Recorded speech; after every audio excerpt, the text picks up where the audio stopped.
Je vous invite à entrer dans un monde où l'imagination n'a plus de frontières. Ici, plus rien n'est rationnel et le quotidien côtoie l'extraordinaire. La réalité, elle, peut basculer à tout moment dans l'horreur. Les émotions s'entremêlent entre la peur, la tristesse et la joie. Dans cet endroit, vous allez vibrer. Vous allez ressentir beaucoup d'émotions. Vous allez vivre. Bienvenue dans mon imagination. Bienvenue dans Creepy Stories.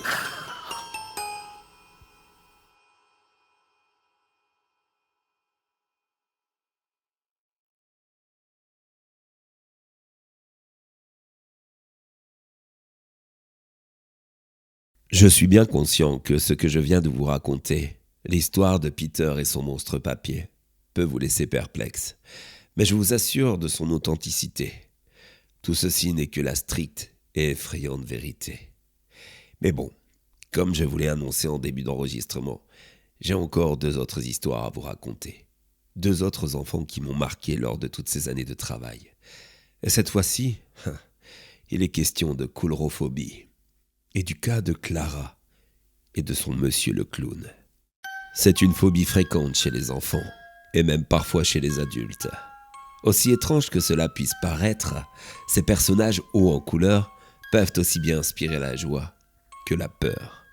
Il suffit de regarder le nombre de films d'horreur, de livres qui s'en inspirent, comme Gripsou, le personnage de Ça, de l'excellent Stephen King. Mais pour Clara, son traumatisme venait plutôt d'une fête foraine. Elle avait 8 ans quand ses parents, pour la distraire, l'ont emmenée à la célèbre foire au manège de Lille. C'était le soir de l'inauguration, et des personnages déguisés, pour l'occasion, déambulaient dans les allées entre les manèges. Clara, avant de partir, eut l'envie d'aller dans le labyrinthe de glace. Cette attraction relativement drôle, où vous tentez de trouver la sortie en tâtonnant les vitres. Ses parents avaient préféré l'attendre dehors.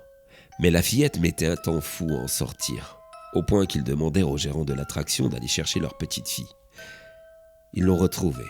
Elle se tenait prostrée sur elle-même, assise dans un coin de l'attraction, en pleurs. Sa robe était retroussée, et juste à côté d'elle se trouvait un nez rouge de clown. La gamine venait de subir des attouchements. Elle avait été violée par un jeune homme déguisé en clown. Un traumatisme horrible pour cette petite fille. L'inspecteur en charge de l'affaire fut très efficace sur ce cas, en arrêtant le jeune violeur quelques jours plus tard. C'était un multirécidiviste bien connu des services de police. C'est donc une petite fille ayant vécu une intolérable agression qui est arrivée chez nous. Elle s'est émue dans un silence profond. Elle est venue et a séjourné à l'hôpital psychiatrique un peu plus de 4 mois. 4 mois à la rassurer, à la soigner, à l'aider à retrouver le sourire et la parole. Vous savez, c'est étrange cette proportion de culpabilité qu'ont les enfants qui subissent des viols, arrivant presque à se persuader que tout ceci est de leur faute. Il en a fallu des heures de thérapie, de discussions empathiques, d'échanges, pour qu'enfin Clara se sente mieux. Bien sûr, en tant que spécialiste, on sait pertinemment que cette horreur les suivra tout au long de leur vie. Mais le fait de les aider à se sentir mieux nous donne le sentiment d'un travail bien fait. On est conscient aussi du fait qu'une telle enfant risque fortement de repasser par nos services. Et dans le cas de Clara, ça s'est confirmé. Elle avait tout juste 10 ans quand elle est revenue chez nous. Pour cette fois, une phobie très intense. Une peur panique des clowns. Connaissant la nature du traumatisme, ce n'était absolument pas étonnant qu'elle ait développé une coulrophobie. Mais la sienne était, disons, obsessionnelle. Elle voyait des clowns partout, même dans les endroits les plus improbables. D'ailleurs, son retour parmi nous était dû à une crise de panique, après en avoir vu un dans les toilettes de son école, ce qui n'était bien sûr que le fruit de son imagination.